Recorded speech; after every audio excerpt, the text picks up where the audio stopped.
虽然来讲，民进党总统候选人赖清德拜三开始全台拜票行程，选前呢，又是投票前要行遍全台湾串联817个路口的姿势。第一站选台北的小巨蛋，甲4年前这个蔡英文开始加入拜票同一个地点。副手萧美琴是为新北的棒球出发，两人同款分进合击，要扭声势。是讲呢，拜二赖清德发生呢有支持者伤热情这个代志，开放空间加入去拜票，国安人员有够紧张，就伫现场扭红龙，嘛随时注意边仔人员的流动，要确保候选人维安万无一失。看到支持者大清着停脚步，随随握手，维安人员嘛随伸手，和竞选总干事彭明安拍红炸条黑。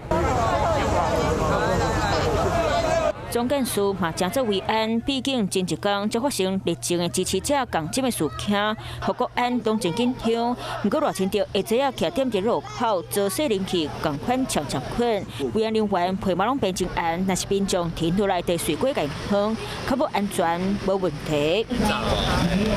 选举剩10天，赖清德开始启动四地缘造势，选前要走遍全国串联817个路口。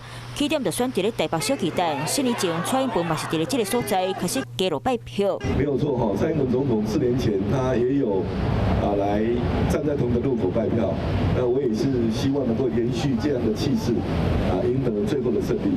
另外一边，副手萧美琴嘛伫咧新北棒球结合甲上班的民众小正碰，民进党嘛推出一支广告，代表团结义气。你们一定会开得比我更好哦。有他在，没问题。交给我们。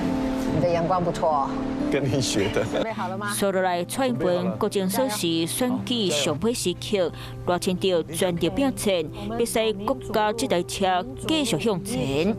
Hello， 我是蒋欣梅。想要抢先掌握最及时的新闻资讯吗？赶快订阅、按赞、开启小铃铛，锁定华视新闻 YouTube 频道。